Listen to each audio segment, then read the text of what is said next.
13절까지의 말씀입니다. 요한복음 5장 9절부터 13절까지의 말씀 제가 봉독해 올리겠습니다. 그 사람이 곧 나아서 자리를 들고 걸어가니라. 이날은 안식일이니 유대인들이 병 나은 사람에게 이르되 안식일인데 내가 자리를 들고 가는 것이 옳지 아니하니라.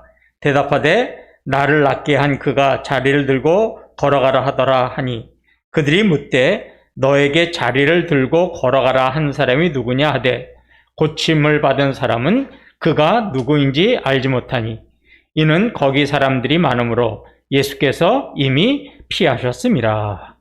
네.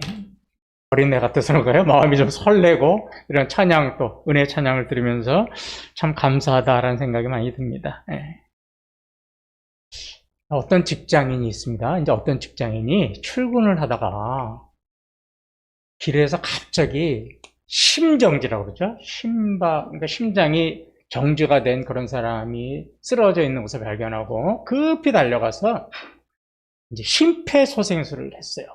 그래서 열심히 심폐소생술을 해서 이제 심장이 정상적으로 회복되는 것을 보고 그 다음에 이제 구급차가 와서 그 환자를 병원으로 후송하는 것까지 다 확인한 다음에 이제 출근을 했습니다.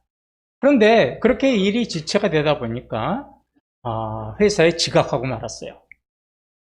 이 직장인이 이제 이렇게 늦게 출근하는 것을 보고 직장 상사가 불러가지고는 왜 늦었냐고 짜증 섞인 소리로 물어봤습니다.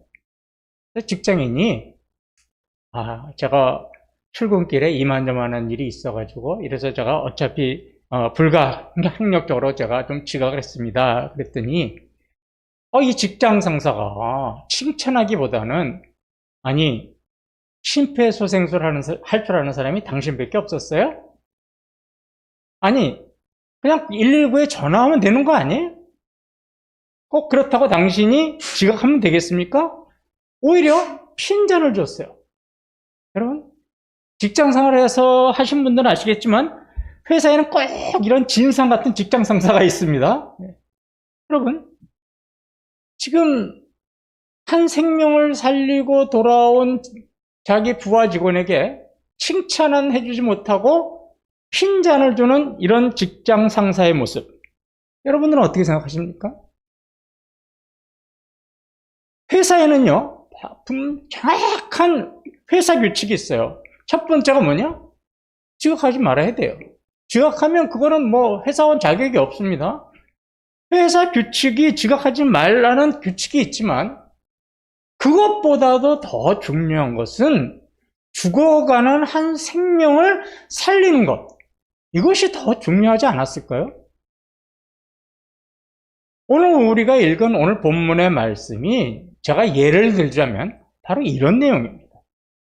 이걸 염두에 두시면 오늘 말씀이 쉽게 이제 이해가 가요.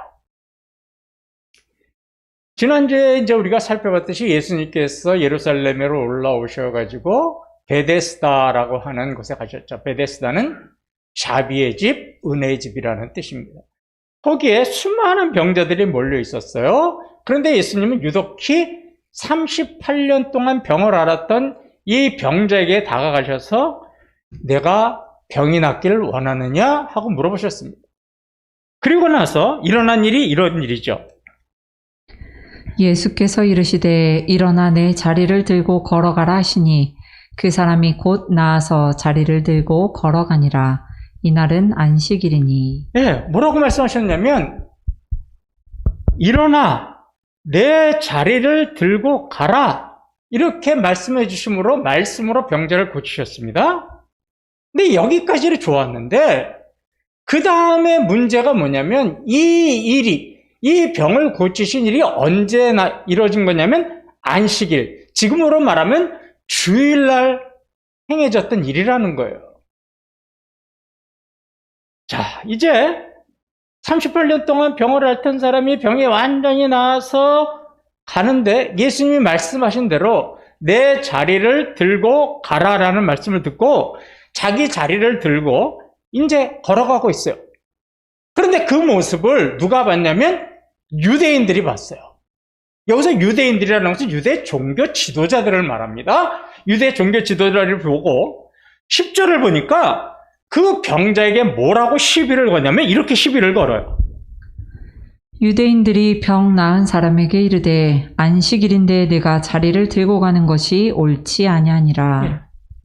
이 친구야, 안식일인데 네가 물건을 들고 걸어가는 게 안식일에 적합하다고 생각하니? 너 지금 안식일의 규칙을 어기고 있는 거잖아. 이러고 시비를 걸어요. 이뿐만이 아니에요. 유대인들은요, 16절을 보면 또 이렇게 시비를 걸어요. 그러므로 안식일에 이러한 일을 행하신다 하여 유대인들이 예수를 박해하게 된지라. 예, 안식일에 병을 고쳤다고 예수님을 핍박하기 시작했어요. 자, 근데 좀 우리가 재밌다는 말이 좀 우습지만 좀 궁금하기도 하고 재밌기도 한 말이 이런 거예요. 예수님이요, 38년 동안 병을 고쳤던 사람에게 가서 이렇게 이야기하실 수 있어요. 일어나라, 걸어가라.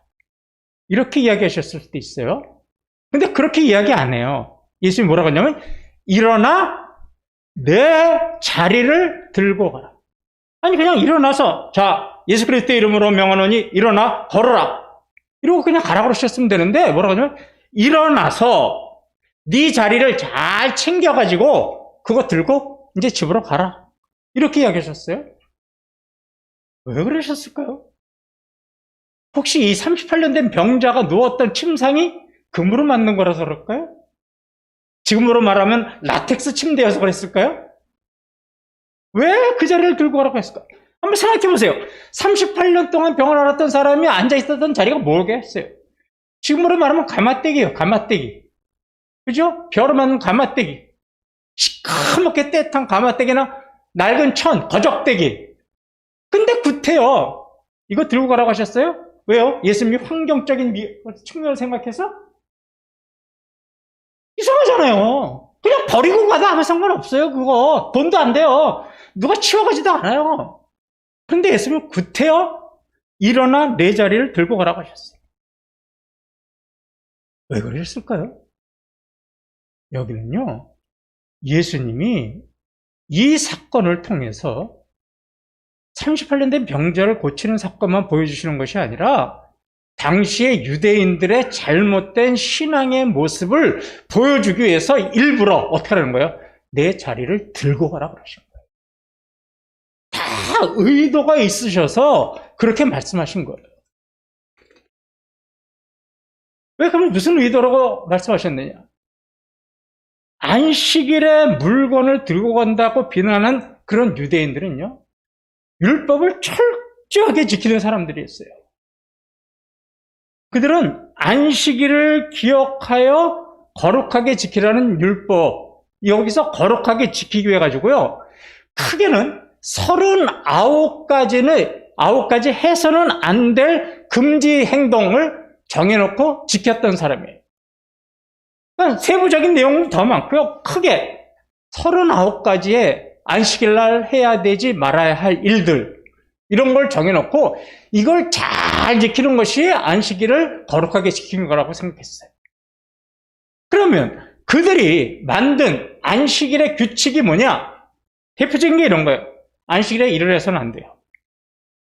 또 아픈 사람도 치료해서는 안 돼요.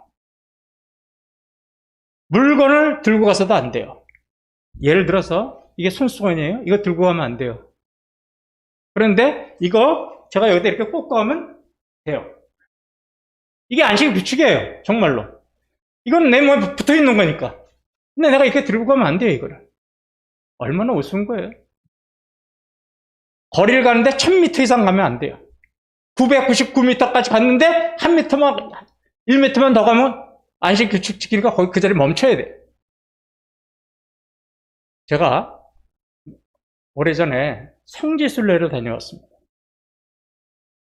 제가 안식일 날 여리고 성이라는 곳에 숙박을 했는데 안식일 저녁 해질 때 되면요, 거리에 사람이 한 사람도 없어요. 완전히 쥐저은 듯이 여행객들만 있어요. 유대 사람들은 없어요. 불이 다 켜져 있어요. 안식일 날 불 켜는 게 일하는 거예요. 그래서 어떻게 돼요? 미리 불을 다 켜놔요. 여리고성에 있는 호텔에 머물렀는데요. 엘리베이터 버튼을 누르면 안 돼요. 유대인들은. 그게 일이에요. 그러니까 안식일날 시작되는 것부터 끝날 때까지 미리 호텔에서 어떻게 작동을 해놓냐면 각 층마다 다 멈추게 작동을 해놔요. 11층에 머물렀는데 식당까지 내려오는데 얼마나 오랜 시간이 걸리는지 몰라요. 각 층마다 다 왔어요. 그리고 지금 우리는 이거 있잖아요. 뭔지 아시죠? 빨리 문 닫는 거. 그런 거 작동이 안 돼요. 저절로 열렸다가 저절로 닫죠. 이럴 정도로요. 이 사람들은 철저하게 안식일을 지켰던 사람이에요. 그러다 보니까 당시에 병자가 물건을 들고 가는 것조차도 그들은 용납이 안 된 거예요. 그런데 한번 생각해 보세요. 하나님의 백성이라면 38년 동안 그렇게 정말로 힘들게 고생했던 병자가 고침을 받아서 이제 걸어가는 모습을 보면 어떻게 되는 거예요? 아니, 병 고침을 받았어요? 아니, 어떻게 걸어갈 수 있어요? 야, 축하해요. 정말로 잘 됐어요. 이제 다시는 아픈 일 없겠네요. 축하해요. 이게 당연한 거 아닐까요? 하나님의 자녀라면? 그런데 유대인들은 축하하기는커녕 어떻게 하고 있어요? 안식일 날 물건 들고 가고 있다고 비난하고 있잖아요. 하나님이 안식일 계명을 주셨는데 병 고침을 받은 것을 축하라고 안식일 계명을 주셨을까요? 아니면 물건을 들고 와서 안식일의 규칙을 어겼다고 비난하라고 안식일 계명을 주셨을까요? 이것만 생각해도 유대인들은 참 어리석은 거죠. 그러면 하나님께서 유대인들이나 저와 여러분 같은 사람들에게 안식일, 지금 우리말로 하면 주일을 주신 그 의미가 어디 있을까요? 오늘 이거 한번 좀 생각해 보고 싶어요. 하나님께서 우리에게 주일을 허락하시고 안식일을 허락하신 그 진정한 의미는요, 어디에 잘 나와 있냐면 출애굽기 20장 8절서부터 11절에 잘 나와 있습니다. 천천히 읽어주세요. 안식일을 기억하여 거룩하게 지키라. 엿새 동안은 힘써 내 모든 일을 행할 것이나 일곱째 날은 내 하나님 여호와의 안식일인즉 너나 내 아들이나 내 딸이나 내 남종이나 내 여종이나 내 가축이나 내 문 안에 머무는 객이라도 아무 일도 하지 말라. 이는 엿새 동안에 나 여호와가 하늘과 땅과 바다와 그 가운데 모든 것을 만들고 일곱째 날에 쉬었음이라. 그러므로 나 여호와가 안식일을 복되게 하여 그 날을 거룩하게 하였느니라. 예, 이게 이제 안식일을 하나님께서 우리에게 주신, 주일을 주신 의미를 좀 생각해 볼 만한 중요한 구절이에요. 여기 보니까 제일 처음에 이런 말 나오죠. 안식일을 기억하여 거룩하게 지키라. 그러면서 뭐라고 그러냐면 너희들이 엿새 동안은 정말로 열심히 일해라. 개미처럼 열심히 일해야 한다. 이렇게 말씀하셨어요. 그리고 나서 안식일 날은 아무 일도 하지 마라. 너희만 일하는 게 아니라 너희 안에 있는 종들도 일하지 말게 해라. 심지어는 소나 이런 어떤 양들 같은 가축들도 일하지 말게 해라. 절대 일해서는 안 된다. 이렇게 말씀하셨어요. 그런데 여기서 엿새 동안은 일을 하고 안식일에는 아무 일도 하지 말라라는 말은 중요한 게 뭐냐면 그냥 단순히 노동하지 말아라. 아무 일도 해서는 안 된다. 이렇게 말씀하신 게 아니에요. 왜 하나님께서 안식일에 일하지 말라고 하셨는가? 이거예요. 하나님께서 이제 백성과 우주 만물을 창조하셨잖아요. 그리고 나서 안식일을 기억하여 거룩하게 지키고 이날은 너희들이 안식하고 일하지 말라. 얘기는 엿새 동안 일해서 벌은 그런 물질을 너희들이 그런 것에 만족하고 그것이 주인이 돼서 살아서는 안 된다. 안식일은 이 세상을 창조하고 너희를 창조한 나 하나님이 너희가 주인이 됨을 너희들은 그날은 꼭 기억해라. 이래서 안식일을 주신 거예요. 너희들이 엿새 동안 벌었던 그 물질이 너희들에게 자유를 주고 너희들에게 안식을 주는 거 아니다. 나 하나님만이 너희들에게 자유를 주고 안식을 줄 수 있는 분이라는 거 너희들 깨닫고 그날은 그렇게 고백하는 날이 되어라.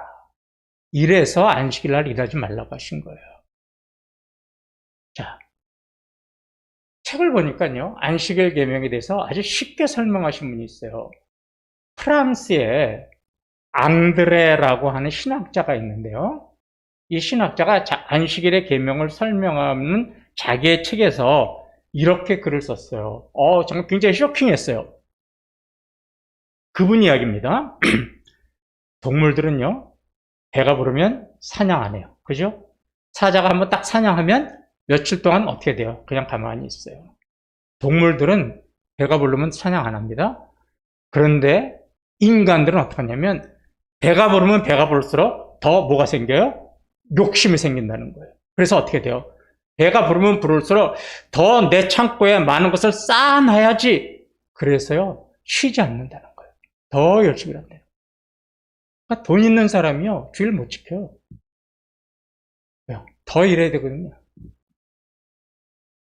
1,000만 원 버는 사람이요, 만족하지 않아요. 뭐라 그래요? 아유, 조금만 더 하면 1,500만 벌 수 있는데 주일날 못 쉽니다. 그러면서 이 앙드레 신학자가 뭐라 하냐면 인간 중에서 탐욕적인 면에서 볼 때 최악의 동물은 인간이라는 거예요. 맞는 얘기 아닙니까? 그러면서 뭐라 그러냐면 하나님께서 왜 안식일 계명을 주신지 아십니까? 이러고 쓰면서 뭐라 그러냐면 인간이 가지고 있는 이런 탐욕적인 동물의 본능, 물질이 자기의 모든 것들을 행복하게 해준다는 그런 동물적인 본성에서 벗어나서 하나님 자녀다운 삶을 살고 하나님 자녀다운 물질관을 가지고 살아가도록 하루를 제정하셨는데 그날이 바로 안식일이다라는, 이게 앙드레 신학자가 쓴 글이에요. 정말로 맞는 얘기 아닙니까? 이 신학자의 주장대로 하나님께서 안식일을 우리에게 주신 거는요, 하나님이 우주 만물의 창조주고 주인이시니까 그날은 나를 바라보면서 나를 의지해라, 이렇게 하시기 위해서 주신 겁니다. 자, 중요한 거 하나 말씀을 드릴게요. 여기 보시면 출애굽기 20장 8절에 이런 말이 나오죠. 첫 줄입니다. 안식일을 기억하여 거룩하게 지키라. 여기서 거룩하게라는 말은요, 히브리 말로 카도시예요. 카도시. 거룩하게 지키라는 말은 우리가 말하는 그런 거룩이라는 의미하고 조금 달라요. 여기서 사용한 단어는, 카도시라는 단어는 어떤 의미냐면요, 밝게 빛나게 해라, 따뜻하게 해라, 새롭게 해라, 이런 뜻이에요. 다시 한번 말씀드릴게요. 거룩하게라는 뜻이 여기서는 카도시라는 단어를 썼는데 따뜻하게 해라, 밝게 빛내라, 새롭게 하다라는 뜻이에요. 자, 그러면 안식일을 기억하여 이 따뜻하게 하고 밝게 빛나게 하고 새롭게 하는 것을 지켜라. 이게 무슨 말씀이냐? 이런 거예요.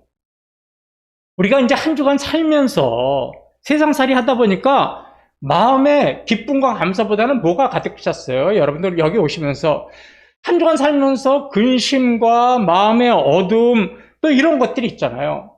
그런 것들을 가지고 사실 이 자리에 나오셨잖아요. 그거를 어떻게 하는 거예요? 완전히 털어내는 날이 주일이라는 거예요.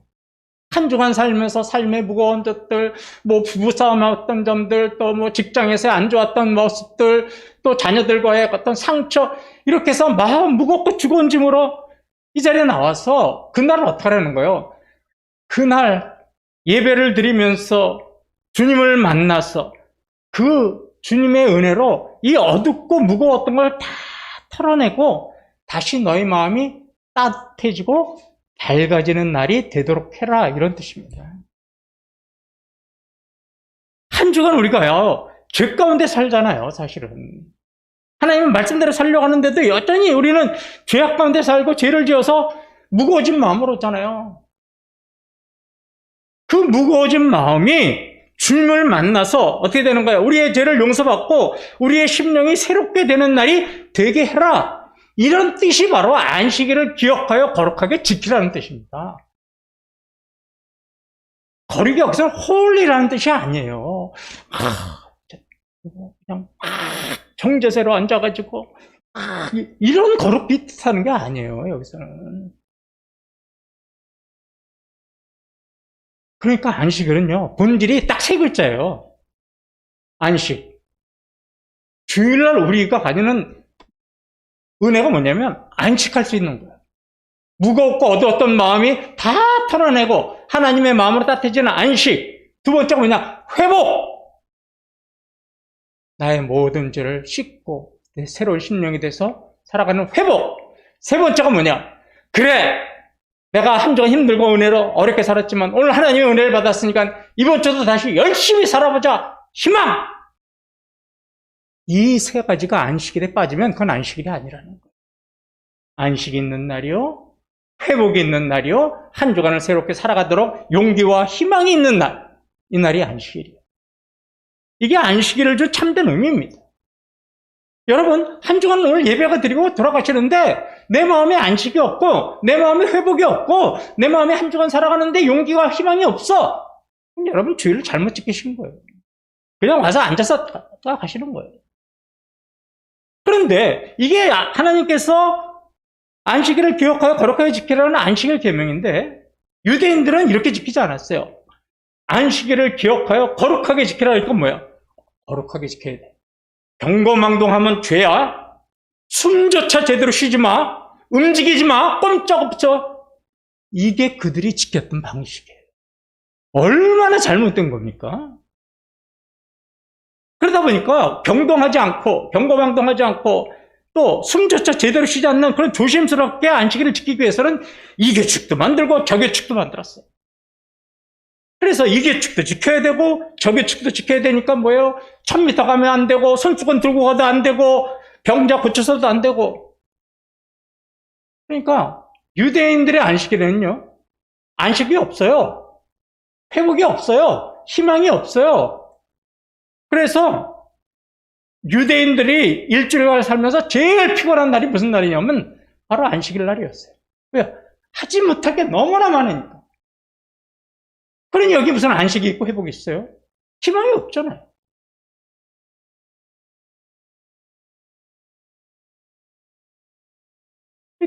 기독교의 진리를 얼마나 모르는 사람들인가 보세요. 우리가 잘 사는 기독교의 진리 중에 이런 말 있죠. God is love. 하나님은 사랑이시다. 자, 이 하나님은 사랑이시다라는 말을 잘 보여주는 말씀이 마태복음 22장 35절에서 40절입니다. 그 중에 한 율법사가 예수를 시험하여 묻되 선생님, 율법 중에서 어느 계명이 크나이까? 예수께서 이르시되 내 마음을 다하고 목숨을 다하고 뜻을 다하여 주 너희 하나님을 사랑하라 하셨으니 이것이 크고 첫째 되는 계명이요 둘째도 그와 같으니 내 이웃을 내 자신같이 사랑하라 하셨으니 이 두 계명이 온 율법과 선지자의 강령이니라. 예, 한 율법사가 율법학자가 예수님한테 와서 물어봤어요. 선생님, 율법에 있어서 계명에 있어서 가장 중요한 계명이 뭘까요? 그러니까 예수님 뭐냐면 율법의 가장 중요한 것은 첫 번째가 하나님을 사랑하는 것이고요. 두 번째는 이웃을 사랑하는 겁니다. 그리고 뭐라고 그러냐면 여러분 제일 마지막 보세요. 이 두 계명이 율법과 선지자의 강령입니다. 강령이라는 게 무슨 말이냐면 핵심입니다. 그런 뜻이에요. 그러니까 기독교 진리의 가장 핵심은 첫째가 하나님을 사랑하는 거고 둘째가 이웃을 사랑하는 거예요. 하나님을 사랑하고 이웃을 사랑하는 것은 넘어가는 규칙은 아무것도 없어요. 넘어가는 전통도 없어요. 넘어가는 유전도 없어요. 넘어가는 예배도 없어요. 어떤 예배나 전통이나 규칙이나 유전이나 하나님을 사랑하고 이웃을 사랑하는 것을 넘어가는 것은 그건 잘못된 겁니다. 바로 지금 이 말씀이에요. 또요, 예수님은 마가복음 2장 27절에서 이렇게 말씀하세요. 또 이르시되 안식일이 사람을 위하여 있는 것이요 사람이 안식일을 위하여 있는 것이 아니니. 예, 안식일이 사람을 위해서 있는 거래요. 사람이 안식일을 위해 있는 것이 아니에요. 이게 무슨 말이냐면 안식일 날 너무나 많은 규정과 규칙을 만들어서 그 유대인들을 피곤하게 만드니까 너네 도대체 왜 그러니? 사람이 안식일, 그 규칙을 지키기 위해서 사람이 있는 거 아니다. 안식일이 사람을 위해 있는 거다. 이렇게 말씀하신 거예요. 사람을 안식을 주고 사람에게 회복시키고 사람에게 희망을 주기 위해서 안식일이 있는 거지, 그렇게 피곤하게 만들려고 안식일 내가 준 거 아니다. 이렇게 말씀하신 거예요.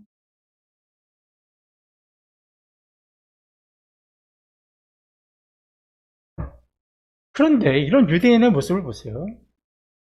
얼마나 잘못된 모습입니까? 하나님을 사랑하고 예수를 사랑하라는 계명을 넘어가 있잖아요.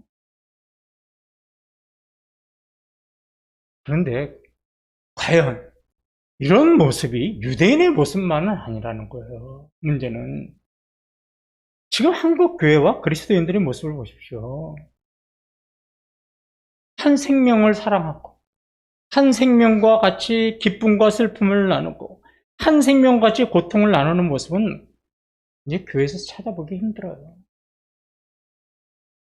그것보다 교회가 내세우는 게 뭐냐면요, 우리 교회는요, 이 말이에요. 뭐를 더 가치를 많이 두냐면 생명을 살리고 고통을 나누는 가치가 아니라 교회의 전통, 교회가 몇 년이 됐다든지 성도 수가 몇 명이라든지 우리가 얼마의 돈을 들여서 건축을 했다든지 이런 전통과 형식을 더 사랑하고 그것을 앞세우고 그것을 자랑하는 교회가 돼버렸잖아요.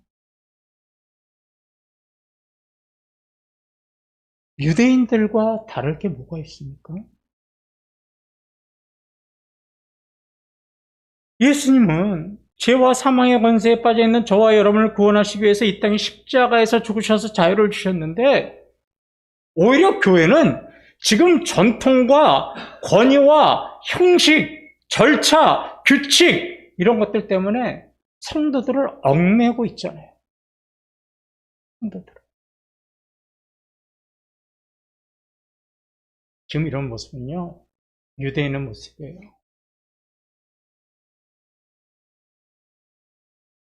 한국 교회는요, 어느 순간부터 진리를 잃어버리고 절차와 형식만을 중요시하는 교회가 되어버려요. 그럼 교회만 그럴까요? 우리의 신앙도 마찬가지입니다.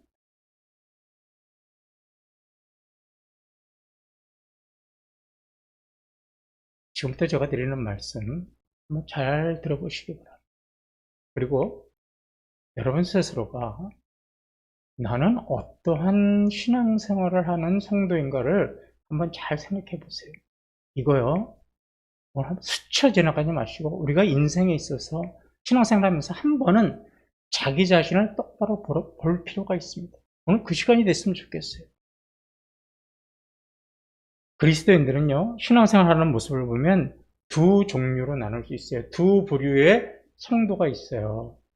첫째는 오늘 제가 설교 제목에도 써놨듯이 한 부류는 영적인 신앙생활을 하는 성도들이 있어요. 또 하나는 종교적인 신앙생활을 하는 성도들이 있어요. 다른 게 뭐냐? 종교적인 것은 이거예요. 우상을 섬기는 것도 종교고 내가 산에 가서 산에다가 절하는 것도 종교예요. 영적인 것은 오직 하나님만을 바라보는 종교지요. 자, 그러면 어떤 성도가 영적 신앙생활을 하는 종교냐? 전통이나 규칙보다는요, 그 마음의 중심에 생명을 더 중요하게 여기고 생명을 살리는 일에 신경을 쓰는 성도가 영적인 성도. 경건의 모습만 있는 것이 경건의 모습만 있지, 경건의 모습만 있는 게 아니라 경건의 능력까지도 있어요. 겉으로만 거룩한 척하는 게 아니라 그 안에도 거룩함이 있어요. 신앙생활을 할 때 늘 자신에게 뭘 묻냐면 나는 어떻게 신앙생활을 해야 하는가라고 묻지 않고 나는 왜 신앙생활을 하는가 하는 본질적인 질문을 해요. 형식과 절차를 중요하게 여기지 않고 주님 앞에서 내가 왜 신앙인으로 살아가야 하는가 하는 본질적인 질문을 하면서 신앙생활을 하는 성도들. 그런데 다른 한 부류의 성도는요, 영적인 신앙생활이 아니라 종교적인 신앙생활을 해요. 이런 성도는 어떤 성도냐면 생명을 살리는 일도 중요하지만 마음에는 뭐가 더 중요하면 전통, 규칙, 형식, 절차 이런 걸 다 중요하게 여겨요. 저는 처음에 노예 가서 참 많은 상처를 받았어요. 목사님들의 모임에 가가지고 그냥 은혜로다 하고 넘어가면 되는 건데 이야기 말자. 뭐 누워서 침 뱉기니까 의장! 아니에요. 저는 절대 아니에요. 이런 성도들은요, 경건의 모양은 있지만 경건의 능력은 없어요. 신앙생활을 할 때요, 왜 해야 하는가? 이게 중요하지 않고 어떻게 해야 하는가라는 형식과 절차를 더 중요하게 여겨요. 자, 예를 하나 들어드릴게요. 그 성도, 이 종교적인 신앙생활을 하는 성도들의 마음은 뭐가 중요한 가치가 있냐면 기도할 때 큰 소리로 해야 되나? 작은 소리로 해야 되나? 찬송가 부를 때 박수를 쳐야 되는가? 치지 말아야 되는가? 예배 시간에 복음성가를 부르면 되는가? 아니면 찬송가만 불러야 되는가? 어떻게라는 게 항상 관심이에요. 내가 왜 예배를 드리고, 내가 왜 찬양을 해야 되고, 내가 왜 기도를 해야 되는 본질적인 문제는 생각 안 하고, 그것만 따져요. 그러면, 목사님 정말, 예배 시간, 오전 예배 시간에 복음성가 좀 부르지 말지. 이러고 짜증을 내요. 이게 본질적인 문제는 안 따지고, 뭐예요? 복음성가를 통해서 내가 은혜 받고, 찬송가를 통해서 은혜 받고 하는, 왜 내가 찬양을 해야 하는 거는 관심이 없다니까요. 어떻게가 관심만 많은 거예요. 그러다 보니까 자신도 모르는 사이에 신앙은 점점 굳어지고 형식과 절차만 중요하게 여기는 오류에 빠지게 돼요. 말씀을 맞죠. 간이요, 간. 우리 안에 있는 간이 자기도 모르는 사이에 서서히 굳어가요. 제가 그랬어요. 점점 굳어가요. 그럼 우린 무슨 병이라고 하는지 아세요? 간경화라고 그래요. 폐 있죠, 폐. 폐가 자기도 모르는 사이에 점점 굳어가서 폐가 기능을 하지 못하는 걸 우리는 뭐라고 하냐면 폐섬유종이라고 해요. 이처럼 우리 몸의 장기들이 점점 굳어가면서 기능을 하지 못하면 그 끝은 죽음입니다. 지금 한국교회나 사랑하는 성도들의 모습이 바로 이런 모습입니다. 자신도 모르는 사이에 서서히 굳어가고 있어요. 뭐에 굳어가느냐? 교회의 절차와 형식과 규칙에. 또 자신만의 그 고정적인 자기만의 고집하고 있는 신앙의 형식이 있고 신앙의 틀이 있고 신앙의 방법이 있어요. 그 테두리로 말미암아 어떻게 돼요? 자신이 점점 굳어져 가고 있다는 것을 몰라요. 제가 간이 굳어질 때까지 저는 간에서 이상신호를 보내지 않아서 몰랐어요. 신앙생활이 그렇게 고착화라고 그러죠. 고정화되는 성도들은 몰라요, 그거를. 어떻게 생각하냐면, 내가 하는 예배, 내가 생각하고 있는 어떤 형식과 절차와 규칙이 최고라고 생각을 해요. 남의 것은 받아들이지 않습니다. 이렇게 테두리 안에서, 그 안에서 예배를 드려요. 이걸 우리가 뭐라고 하냐면, 고착화됐다고 해요. 고착화. 그런데, 그게 잘못된 것입니까? 묻는다면 저는 이렇게 대답해 드리겠습니다. 유대인들을 보십시오. 유대인들은 율법의 전통과 규칙에 고정화되다 보니까 메시아로 오신 예수 그리스도를 영접하지 않았습니다. 심지어 그분을 십자가에 죽였습니다. 그 결과 그들은 구원받지 못했습니다. 율법을 철저하게 지킴으로 자신의 의로움으로 구원을 받을 수 있다는 생각에 사로잡혀서 고착화되어서 율법의 본질을 제대로 파악하지 못해서 그들은 구원받지 못하고 죽었습니다. 이러한 유대인의 신앙생활의 모습은 우리가 반면교사로 삼아야 돼요. 반면교사. 유대인의 잘못된 모습을 통해서 우리가 깨달음이 있어야 한다는 겁니다. 지금 우리의 신앙은 영적인 신앙입니까? 아니면 종교적인 신앙입니까? 한 번쯤은 자신에게 물어보십시오. 간단합니다. 오늘 내가 예배를 드리고 가는데 내 마음에 안식도 없고 회복도 없고 용기도 없고 희망도 없다. 우리는 종교적인 예배 드리다 가는 겁니다.